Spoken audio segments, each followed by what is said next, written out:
Blessed day, Earth family, soul family. Wellness Wednesday here with the Martial Mystic calendar series for 2026, February 18th. And today I'll be bringing in a special guest. Stay tuned for that. Now, today's presentation, we are going to be looking at reviewing what we went over the past couple of days, Monday and Tuesday, and then seeing how that feeds into the Wednesday presentation. So for Mental Health Monday, we talked about the definition of the mind and how various um, fields of study haven't been able to agree on definition of mind. Neuroscientist Dan Siegel um, talks about the embodied and relational emergent process that is essentially apart from brain activity, but is monitoring and modifying and modulating internal experience. And he uses this definition to say that the mind is not necessarily encased within the skull, but the mind is, like he said, both in the body, embodied, and relational. So that means it's in between relationships, in between people. We talked a little bit about that relational component. We talked about interconnectedness and a little bit of woo and mysticism within the framework of Tai Chi. Uh, t- uh, the goal of Tai Chi to unify, reunify with the spirit of nature, and um, and the Tai Chi pattern as a pattern to embody and to find nature's intelligence. And we focus in this series on these things, and that's why we give the each day a good um, focus and a good measure of attention to each of these topics. Monday, mental health; Tuesday, Tai Chi; today, Wednesday, and wellness.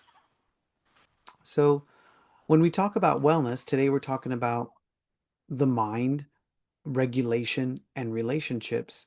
We want to let me just remind you of the 8 dimensions of wellness.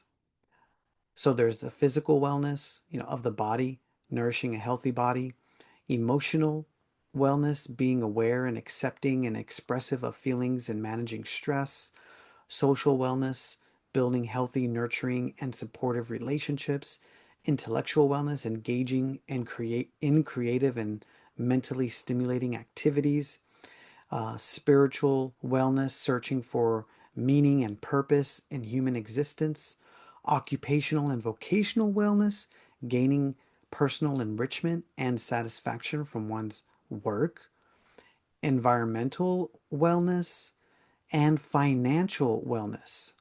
So, all of those aspects, and we talked about how in Qigong there's 5 regulations of the self that we look at: the body, the breath, the mind, the chi, the spirit. And then there was another modality. Oh, I believe we talked about Buddhism, and I think I'll have our special guest today talk about the aspects of self that are in Buddhism. So so today um, we want to talk about regulation. The term regulation arrived around 1600s in terms of mental health, wellness, and I think it was in the mid 1900s that I read where it was starting to be used as internal processes and self regulation.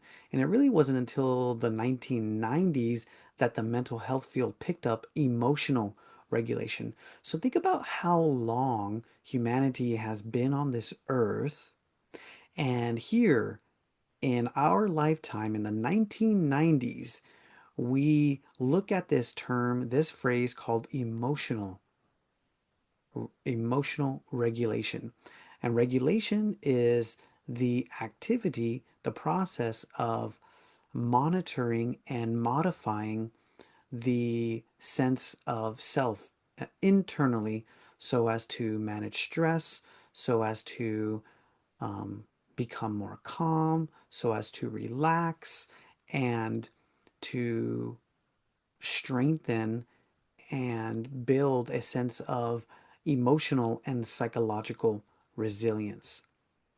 So, this is how we think about the word regulation. Interestingly, in Qigong, we also use this word regulation. It comes from the word tiao. We'll have to do a deep dive into the meaning of tiao.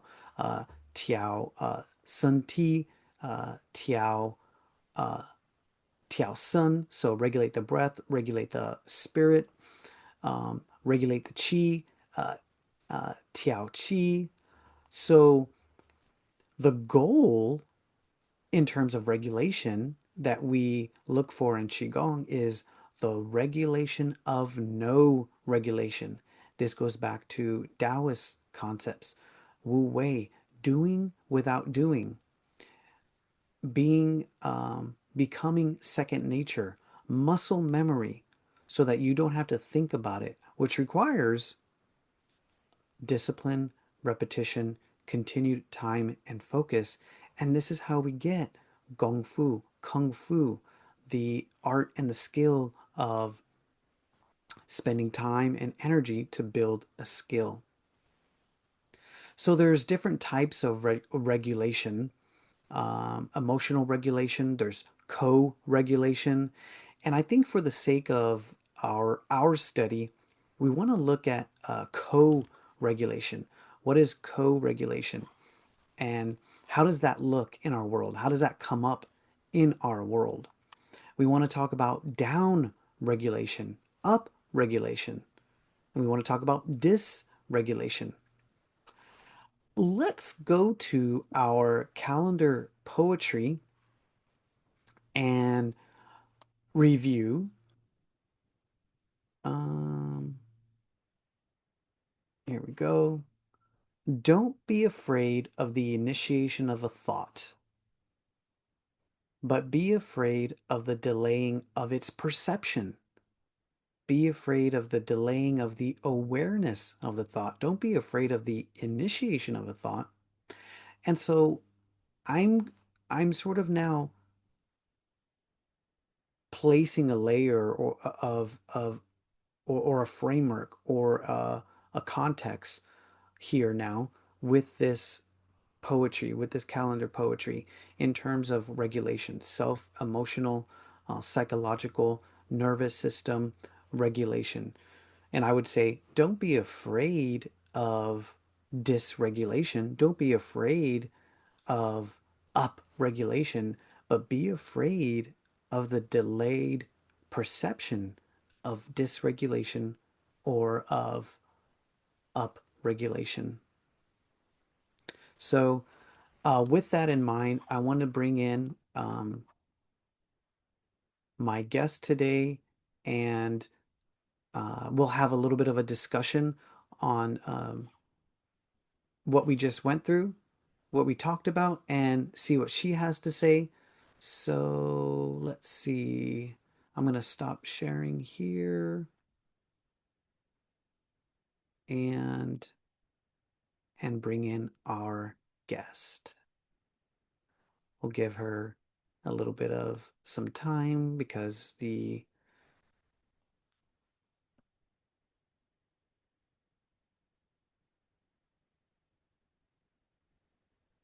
Okay, let's see. Do I have you? Hey, this is my partner Nona. Hi. Thanks for joining us Hi, today. everyone. Just so happy to have you. Yeah, thanks. Happy to be here. Well, for everyone that doesn't know, this is my partner. This is my honey. And we've been studying Tai Chi and Qigong together. And we studied on the mountain with Dr. Yang together. And we even came up with a partner routine and a partner project called Tai Chi for Couples. and we may talk about a little bit about how regulation and co-regulation comes in to play with that. So, what have you gathered thus far? Anything spoken? Has anything spoke to you? What would you like to share in regards to what we're talking about today? Wow. There's a lot as far as regulation goes. And it's pretty complex because there's so many aspects of the self that can be regulated. And of course, it all starts with the mind. You have to use the mind to regulate the mind, and at the beginning, everything else until, like our teacher says, you're habituated and you no longer have to do the no longer have to put in intention, and you're regulating without regulating. But to get there is a journey. And you know, so speaking about the mind is a really good place to start. But it's also complex. So I think that's why a physical practice like Qigong can be beneficial to people, because in some aspects, the physical concrete regulation is more tangible and accessible. To start there, manipulate something that's external, and someone can really help you with that because they can perceive it and see it, and get their hands on your shoulders if you need to lower your shoulders, or talk about posture. So I think it's really helpful to, start with tangible if one is like really new to regulation. But I think mental regulation is really, really important. And of course, then you get into the breath, which is the connection between those two, as also being crucial too. But I think um, if you're new to mental regulation, it is a nice tool to be able to go in through the other pathways, because ultimately they're all connected, and informing one another. None of them are really actually separate. They're just kind of, I guess, gateways into the same place. So Let yeah, me I don't know. let me ask you a question then. So I'm Hmm. gonna go a little woo here, but this is a little bit of the interweaving that we're doing in this series.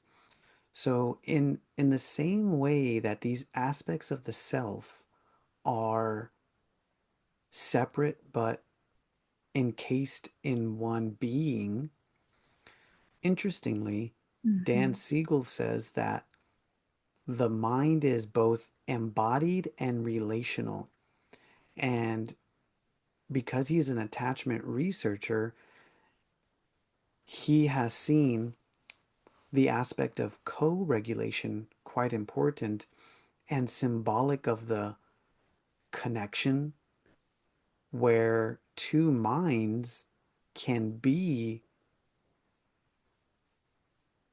uh, connected and help to either upregulate, down regulate, or co-regulate. So, for example, a child and a parent. A parent is as they're rearing their child, lends their knowledge and information, and even by extension this way their nervous system regulation or capacity to regulate to the child. And so if a child um, has experienced abuse or trauma, then and then let's say the child grows up, right, adolescence, young adulthood, adulthood, middle age, older age, if this trauma is maybe not what would you say, addressed, and the child is not able to learn to either self-regulate or co-regulate with a more regulated body, then perhaps they're not set up well to uh, to function optimally in the world. Absolutely. You know, you said that those five layers of the body, as we see in Qigong, as being embodied in one being, but really it's not within the confines of your skin. The only aspect of yourself that's confined to your skin is actually your physicality. You know, the breath body extends beyond. We're exchanging with the environment around us. Our skin breathes. Our mind, as you mentioned, Dan Siegel talks about how the mind extends beyond ourselves. It can travel to distant places. It can travel to the past. It can travel to the future. Our mind is not bound by our skin. It's not equivalent to our brain, which some people, when you say mind, they think of brain, but really, mind is not contained within the body only. And so then you go more ethereal to the chi body, the energy body that definitely extends beyond ourselves. We've known that we can measure our brain waves, we can measure our heart resonance, past our skin into the room around us, a few feet even. So, yeah, it's been shown that we definitely extend beyond our skin, which is where people, I mean, and come to question if you contemplate where do you begin and end. A lot of people believe that it's the skin, but really we extend beyond that. um, we have an influence that extends. And so, as a teacher, even teacher training now, some of our professional development includes this idea that you talk about of co-regulation.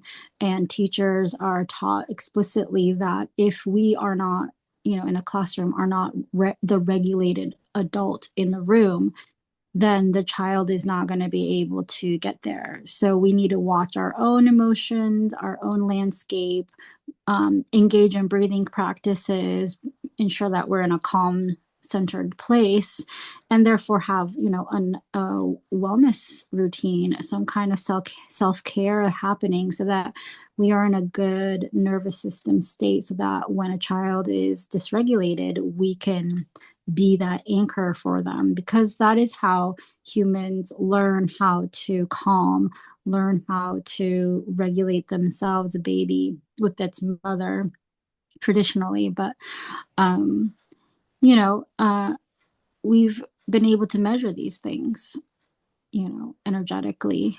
And so yeah, it's why it's more and more accepted and understood now that we do help each other regulate and possibly co-dysregulate too, on the negative end of things. If someone is frantic, you you hear on the news about people stampeding and things like that. So the unregulated aspect can possibly also catch and be passed on just as much as a regulated state can influence as well. Something that comes to mind is like mob mentality. Right. Yeah, Yeah, you hear of that, happening in the news, and yeah. people in training with each other. And So yeah. maybe this is so what can we say about wellness in this context? Well, yeah, wellness and regulation. Yeah.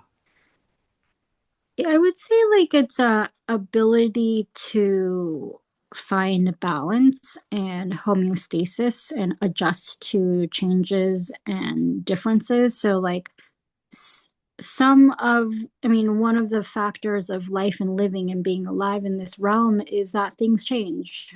You know, different circumstances are encountered, and there's a wide range of those circumstances. And the more the body, the mind, the energy is able to adjust to those changing circumstances and maintain balance within, you know, different time frames. It could be within the day, within the week, within the month, whatever changes are happening. It's about the ability of adjusting, and that's part of like resiliency as well. So, you know, you talk about the nervous system and parasympathetic and sympathetic nervous system states. It's not necessarily about staying in parasympathetic all the time. You know, it's about how well can you move from one to another and back again. So if you get stuck in sympathetic nervous system mode, then you're not adjusting. You are stuck in that one state. And so, you know, part of being able to regulate is being able to make those adjustments to the situation that's at hand. And, you know, your body sometimes needs a higher heart rate. It needs the nervous system to be focused on the extremities and the muscles and the hormonal functions that require you to flight or fight. But it's not great to be there all the time. The most of the time, the majority of the time, we want to be in that rest and digest so that, you know, our organs get the attention, the organs get the blood flow, and that ability to switch from one to the other is important. And so, same thing with energy, right? We talk about how having a relaxed state is what allows for the energy to flow. And that energy flow is what allows for the various organs to have their energies adjusted constantly, because energy can get there and energy can leave. If there is a relaxed state, there's flow. Um, Unlike stagnation, which does not allow for the levels to adjust as readily. And so when you have an organ that needs more energy for certain functions, and then at other times doesn't need as much energy so that it can enter different states, then you have issues. That's like the traditional Chinese view, is that that's when disease starts at the very, you know, at the very earliest stages. It's the energy balance that's off, and the inability to regulate that, and the ability to adjust that to the situation is when you get illness. Mentally, you know, we talk about a lot about Dan Siegel, you and I, and he is a fantastic interpersonal neurobiologist who talks about the mind and wellness and mental health, and especially for youth.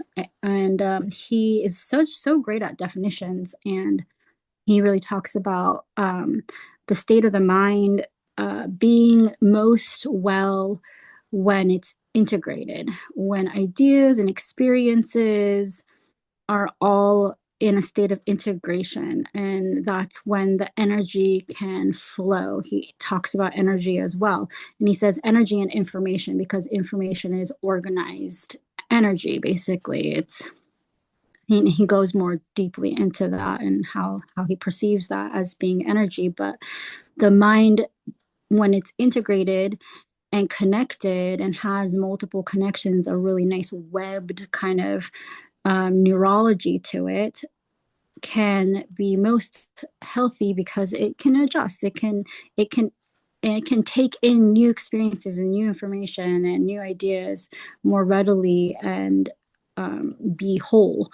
Um, and so he also then adds to that that there are two extremes to not being integrated. So a mind that's not integrated either can be on the far extreme, moving towards chaos, where all the different pieces of information are not linked. So he connects integration to a lot more linkages between the neurons in the brain and even in the body.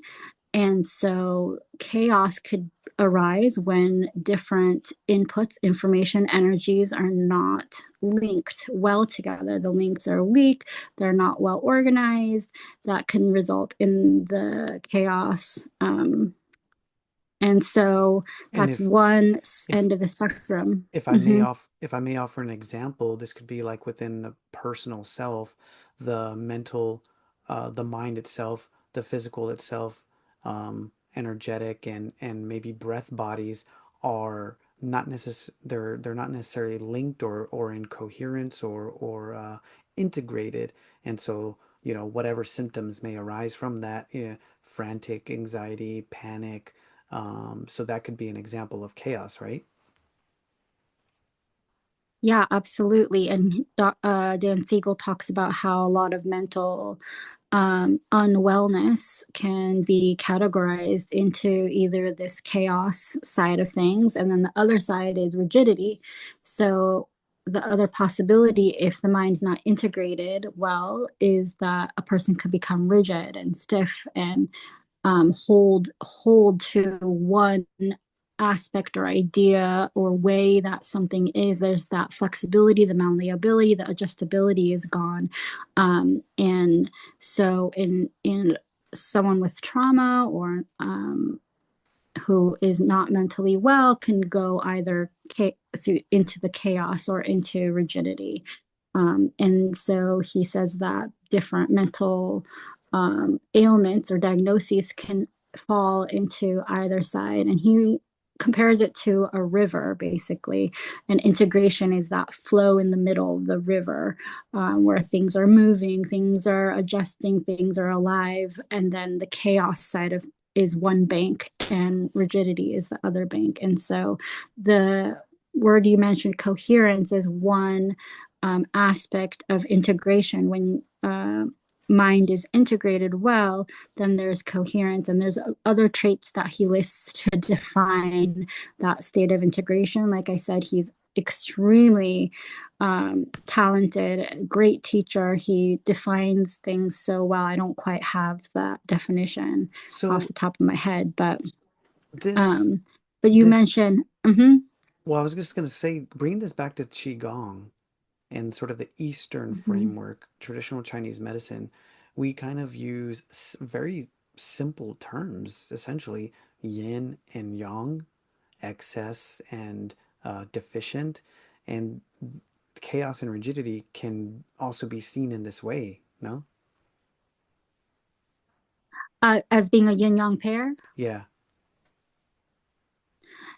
Yeah, I suppose so. I haven't really thought much into it, but yeah, you maybe you could, as you're developing your idea around a concept or an experience, move towards rigidity and adjust, and then have a more fluid idea of things, have it connect to other experiences, and um, integrate better. I don't know, if those exactly are interplaying like in the yin yang kind of way, but they are definitely opposite extremes. And I Hmm. think that's the lens that it takes. But I was going to say Hmm. that you were mentioning how that integration can happen on the mental state, but it can happen in other areas too. And we're talking about the body and the way the body is integrated in Qigong and in Tai Chi, martial arts. You want the whole body to be integrated so that you can feel from the bottom of your toes to the top of your head to your fingertips to all those lines. And now we know they're lines of fascia, right? We look at Tom Myers's work with anatomy trains, and we know that the fascia go from one end of the body to the other, and we're not actually in chunky parts like this is the shoulder and this is the elbow, and rather we are one connected piece. And that integration of communication between the different body parts, when that communication is able to happen through the fascia, through the perineural system, then you have better physical well-being, right? You're able to adjust to incoming stressors, any physical stressors or new experiences that you're required to respond to in a more dynamic way because the body's integrated, and And if I your may, posture will take the a good form. Yeah. Mm-hmm. and if I may, what we've been outlining here in this series is that Tai Chi, Qigong, and other embodiment practices allow for that bottom up approach to mental health. And the bottom up approach is the the place where you start a regulation initiative, if you will. And so in this case, it's the body, it's body movement, so as to have the beneficial downstream effects where you go through a process of regulating and coordinating body movements from the feet to the hips to the spine to the chest and shoulders and to the arms and wrists and fingers, as you said, that process of going through um, differentiated parts and building linkages, right? And creating that coherence of one, many of one. Yesterday, we talked about 10,000 things and how the 10,000 things come from one original source, Wu Ji. And in the whole world, we can see like everything that we can see in the world is all the 10,000 things. But in the body, the toes, the fingers, the elbows, the knees, the vertebrae, all those could be considered the 10,000 things of the body that the mind can grasp and make whole. And so that bottom up approach and that physical body regulation then allows for that and produces the environment or creates the conditions for that mental health. And I wouldn't just say but mental health, but mental resilience, mental strength, and mental flexibility, I would say. Yeah, definitely. I like that the bottom up approach because a lot of, when you go into therapy or it's a lot of like talk therapy or not through the mind, trying to regulate the mind with the a function of the mind, which is speech.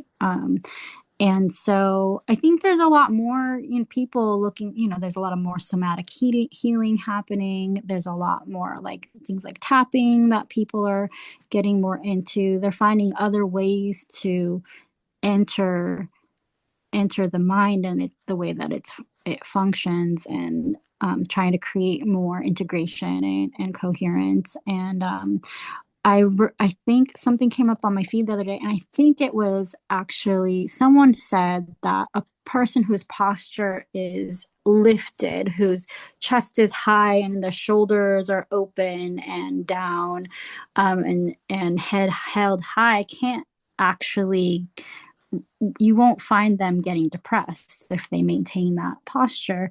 Um, and so I think that speaks to that. And, you know, granted, like there's, we'd have to try that out, and see. But the point was that the posture affects the nervous system, the posture affects the breathing, and the breathing affects the mind. And so, and if you have to use the mind to stay focused on your posture all the time too, that's like another activity for the mind to be doing, to like being paying attention to the regulation of the body. Because part of it, what they say is that you can't do more than one thing with the mind, really. Like if you are using the mind to regulate something, or to think a certain thought, or to be focused on the breath, part of that function of that is that the mind really cannot, it can focus only on that task in that moment. If you truly, truly drop into it and get it to be singly pointed, then it can give you a break. It can give you that window into creating a different pattern. I think it was the dog whisperer, actually. I'm a big fan, and he talks, a lot about calm confidence. You have to, as someone responsible for your canine companion, you have to step into a leadership position in order for them to be in a stable state. And part of that leadership, uh, energetic, is to be calm and confident. And he's always telling people to stand up straight, to lift the chest, to, which does something to the heart, actually, when you breathe properly abdominally. Today in my yoga class, I even was reminded that when you breathe abdominally, your heart takes a little ride up and down. And so your posture changes the positioning of your heart. It lifts your lungs, and your breathing changes, and your head. So you're projecting calm confidence. He starts with that, and it's almost like a fake it till you make it kind of stance and positioning. But I think, as you said, the bottom up approach, when you go in from the most tangible and move into the more ethereal. So you go from physical body, breath body, into mind body, energy body, spiritual body. If you go from the bottom up, I think I started in by talking about how actually the physical, tangible is sometimes most accessible for all of us. It's concrete. We can see the change, we can observe it. Someone else can help manipulate that, or can see and advise us on changes. So, um, yeah, it could provide a nice tool to access the mental scape, which can be more wily. It's something we can't see, it's something we can't touch physically. It's complex, it's got complexities. So I Okay. like that bottom up. So, um, I don't want to take up too much more of your time here. I want to now extrapolate this. So when we talk about bottom up and we talk about the physical body, nervous system, and mind, what comes to mind here is relationship. And Dan Siegel has a lot to say about relationship. And, he says that the body is, or the mind is embodied and relational. So what he says is that one of the key aspects for co-regulation or coherence or um, integration is connection before correction. And so the example he gives is when a child or a partner is dysregulated, connecting with them to calm their nervous system is necessary before attempting to address the behavior. We also talk in this series about conflict resolution. That's why we have Resolution Thursday. And you and I talk about conflict resolution all the time. And now using this concept of separate but same, and in Qigong we talk about two as one, and the opportunity that it poses when a friend or a partner or a neighbor or a family member is dysregulated, having that sacred framework of interconnected, relational, and same, now we see the opportunity to extend regulate down regulation skill sets, down regulation strategies, um, thinking in a way that this is for someone else. But if we understand this concept deeply, that we are interconnected and we are two as one, we all come from the same source, we're really extending that skill set to ourselves. What are your thoughts on that? Yeah, I think it's interesting that you're talking about how you're doing it for someone else. And some people in our culture don't give themselves permission to care for themselves, as much as they are more validated to extend that care to someone else, like caregivers. We don't necessarily emphasize self-care as much as the expectation that you're here to like care for others. So it's an interesting um approach. I would say, same thing goes with, we were just talking about the dog whisperer. A lot of people are able to engage in calm confidence, not for themselves, but because it would help their dog, it'll help their canine friend be in a more stable state, and it shows right away.